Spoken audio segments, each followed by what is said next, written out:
Assalamualaikum warahmatullahi wabarakatuh. Selamat siang.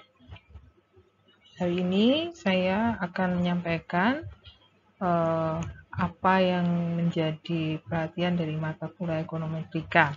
Jadi mata kuliah ekonometrika ini adalah mata kuliah yang ditawarkan di semester ganjil, program studi sarjana statistika, jurusan statistika UB sebagai mata kuliah pilihan. Ya. Jadi yang pertama, mata kuliah ini adalah mata kuliah yang bertujuan untuk mempelajari konsep dasar ekonometrika, yaitu bagaimana memanfaatkan analisis regresi yang digunakan untuk pengujian di teori-teori ekonomi, menggunakan data empirik, khususnya nanti yang berbentuk cross-section. Sekali lagi, jadi kalian memanfaatkan teknik dalam statistika, khususnya regresi, untuk menguji teori-teori yang ada di ekonomi. Makanya menempuh mata kuliah pengantar ilmu ekonomi adalah salah satu prasyarat dari kalian dapat mengambil mata kuliah ini. Karena nanti tujuannya untuk ke arah interpretasinya. Juga ekonomi mikro. Sedangkan data cross-section apa? Nanti setelah kalian mengikuti perkuliahan ini pada materi selanjutnya akan mengetahui apa yang dimaksud dengan data cross-section. Kemudian mengenai jadwal, jadi mata kuliah ini dijadwalkan pada setiap hari Kamis ya, jam 10.15 sampai jam 12.55.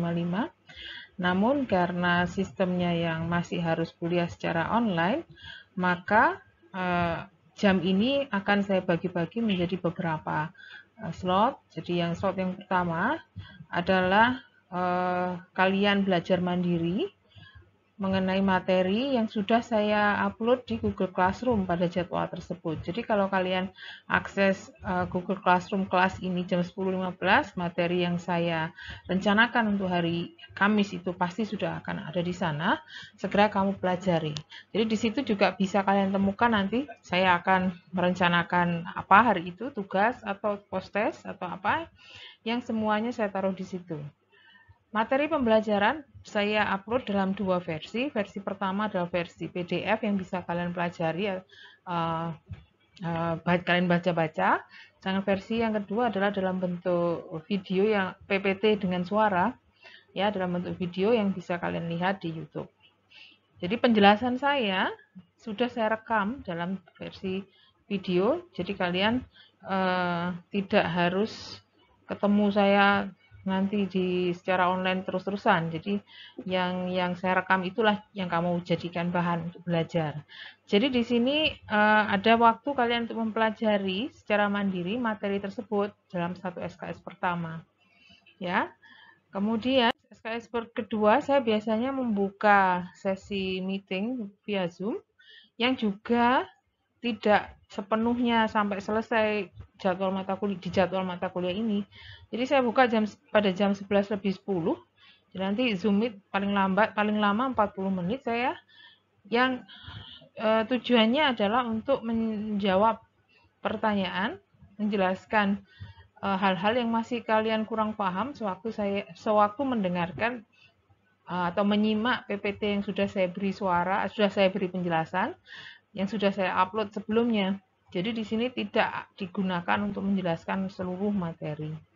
Sedangkan sesi terakhir biasanya kalian lanjutkan untuk belajar mandiri yang digunakan untuk mengerjakan tugas atau mengerjakan post-test yang saya berikan. Sekarang saya masuk ke aturan karena aturan ini harus kita laksanakan bersama ya. Jadi kehadiran kalian akan saya deteksi dari beberapa hal di sini. Yang pertama, apakah kalian sudah mengakses Google Classroom sesuai jadwal, sesuai waktu yang sudah saya alokasikan. Saya akan mendeteksinya dengan mekanisme yang sudah kalian alami tadi. Yang kedua, saya juga akan mendeteksi keaktifan kalian melalui partisipasi kalian di Zoom Meet. Ingat, di sini kalian harus menunjukkan video. Video tidak boleh off, harus on. Yang menunjukkan muka, jadi sesuai dengan aturan perkuliahan, kalian kuliah itu benarnya seperti apa dalam berpakaian, dalam berpenampilan, harus sesuai aturan di situ. Tidak boleh, walaupun belajar di rumah, Kalian terus seenaknya sendiri. Ya, di sini maksimum hanya 40 menit kok. Tidak sepenuhnya kalian harus menunjukkan muka kalian ya di Zoom Meet. Maksimum 40 menit. Nah, setelah itu saya juga melihat partisipasi kalian dari pengumpulan tugas atau post-test. Aturan berikutnya mengenai praktek plagiarisme, contek-mencontek, kerjasama, saya sudah tekankan di awal. Silahkan diskusi, silahkan tanya ke teman kalau ada yang tidak dipahami dalam mengerjakan. Tapi saya tidak menginginkan kalian hanya copy-paste pekerjaan orang. Tidak saya inginkan nggak tanpa berpikir langsung kalian kumpulkan ya, langsung kalian tulis, kalian kumpulkan dalam aspek apapun, baik itu tugas, post-test, kuis ataupun yang lain, karena semua memungkinkan, karena kalian kerjakannya di rumah, nggak mungkin saya bisa mengamati kalian satu persatu, tapi saya pasti bisa mendeteksi kalau sampai ada yang melakukan praktek ini. Ancamannya adalah bagi semua pihak yang terlibat. Kalau saya mengikuti aturan di universitas, di fakultas, E-nya ini seharusnya untuk semua mata kuliah di semester ini, tidak hanya untuk mata kuliah ekonometrika. Jadi saya nggak ingin itu terjadi pada kalian. Oke, selain definisi, aturan, cara penyampaian, ya, saya juga ingin menyampaikan bahwa kalian ini ketika menempuh mata kuliah ekonometrika, ya, setelah selesai, saya sebetulnya menjanjikan bahwa nanti kalian mampu menerapkan konsep dasar ekonometrika.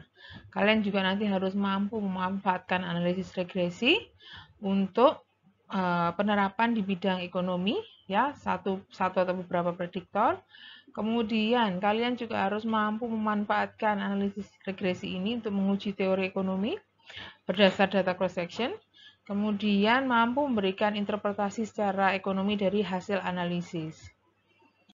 Selanjutnya, kalian juga diharapkan mampu menerapkan teknik yang relevan jika menghadapi ketidaksesuaian asumsi ya di dalam analisis regresi yang kamu pakai.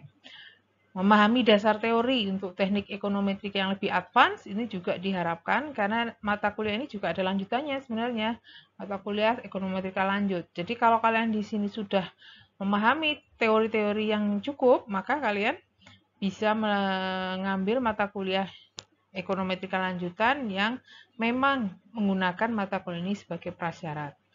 Kemudian kalian juga diharapkan mampu menyampaikan hasil analisis kalian secara tertulis maupun lisan ya. Jadi nanti tugas ada secara individu maupun kelompok. Saya akan menyempatkan waktu untuk kalian supaya bisa menyampaikan hasil pekerjaan kalian secara lisan. Nah, cuman dalam semester ini kita memang terbatas hanya 14 minggu. 14 minggu itu 14 pertemuan saja, termasuk UTS dan UAS. Nanti bagaimana ngaturnya saya jelaskan di belakang. Dan kebetulan hari Kamis adalah hari yang kena 2 kali tanggal merah. Ya, jadi kita kuliah pas hari Kamis, pas 2 tanggal merah, sehingga nanti nggak tahu.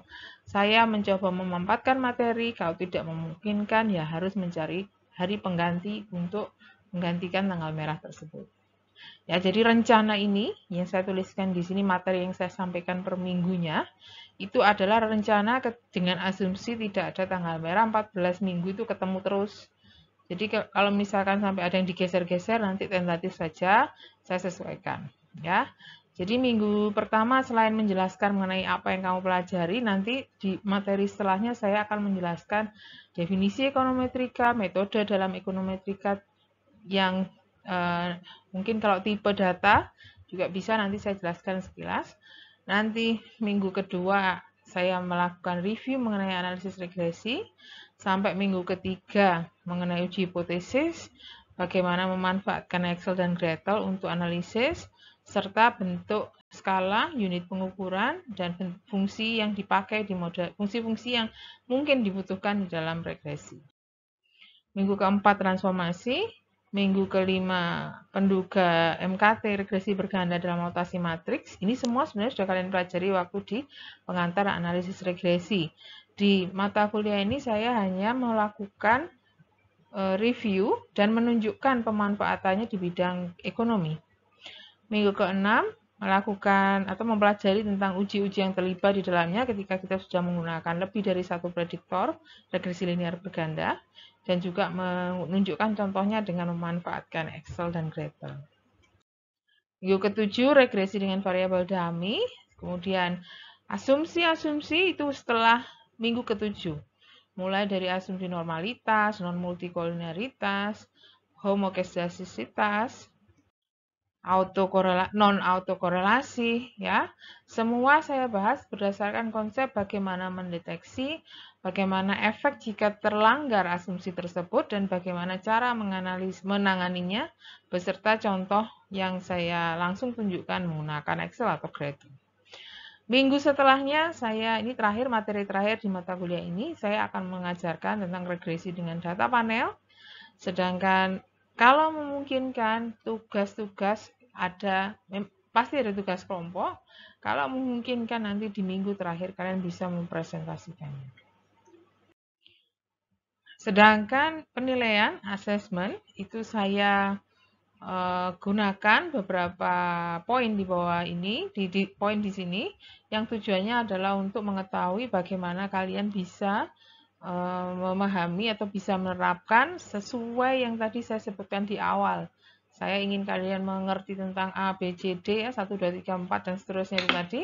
Mampu apa tadi. Kalau saya tidak punya alat untuk menelusurinya, bahasa pendidikannya adalah untuk mengakses, maka saya tidak bisa memberi nilai dan tidak bisa mengukur seberapa capaianmu. Jadi di sini saya menggunakan beberapa hal. Yang pertama adalah observasi kelas, yang tujuannya adalah menilai kejujuran, keaktifan, dan kedisiplinan kalian. Yang kedua, menggunakan tugas atau post-test untuk menguji pemahaman di setiap materi atau setiap perkuliahan. Bedanya kalau tugas itu saya kasih tenggang waktu dalam pengumpulan, sedangkan post-test biasanya langsung dikumpulkan dalam durasi perkuliahan. Materi tertentu tepatnya dengan post-test, materi tertentu lebih tepat dengan menggunakan tugas. Jadi di sini tidak selamanya harus tugas, tidak selamanya harus post-test, tapi selalu ada di setiap materi.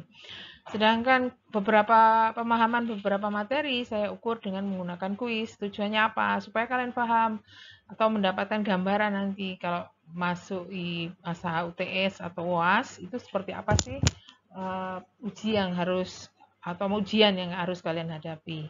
Jadi ini seperti persiapan. Ya, jadi nanti kuis rencana saya ini ya minggu keempat atau setelah seluruh materi tentang review regresi, skala dan transformasi selesai. Minggu ke-11 setelah materi tentang asumsi model selesai. Ya, jadi di sini minggunya bisa berubah tergantung kecepatan ya, dan karena ada tanggal merah tadi itu juga. Tapi yang jelas setelah materi-materi ini selesai kita kuis. Kuis yang pertama sebelum UTS, kuis yang kedua setelah UTS. UTS minggu ke-7, setelah minggu ke-7, bukan minggu ke-7 ya, setelah minggu ke-7, UAS setelah minggu ke-14, mengenai jadwalnya nanti akan diatur oleh jurusan bagaimana. Yang jelas menggunakan minggu-minggu perkuliahan dan tidak akan ada minggu khusus seperti kita kuliah biasa sebelumnya.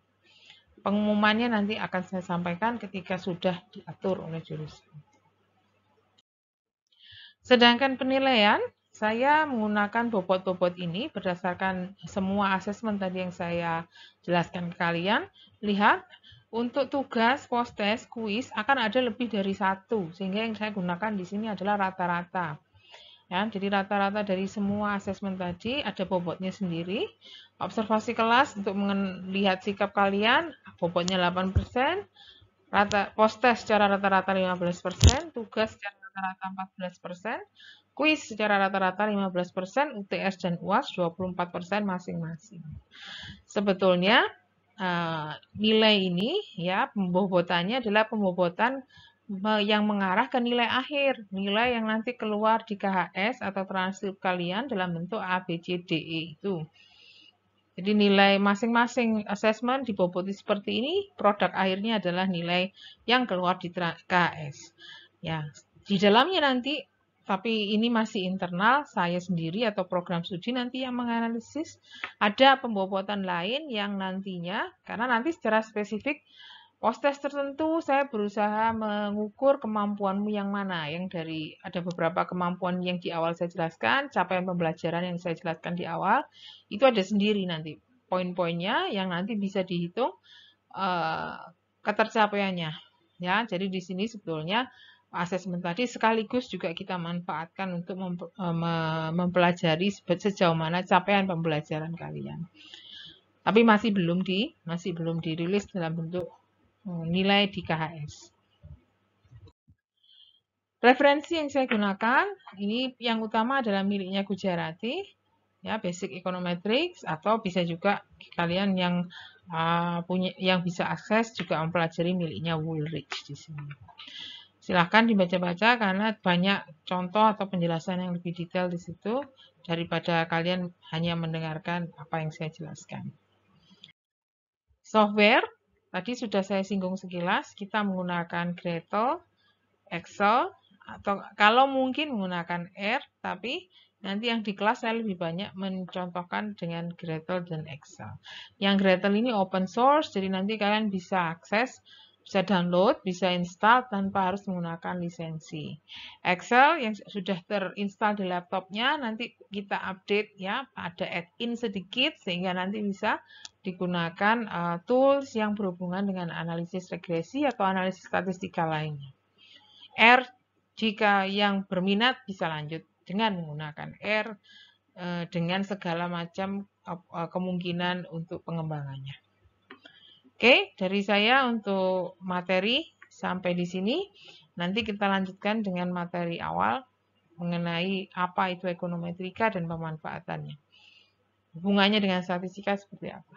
Oke, terima kasih atas perhatiannya. Assalamualaikum warahmatullahi wabarakatuh.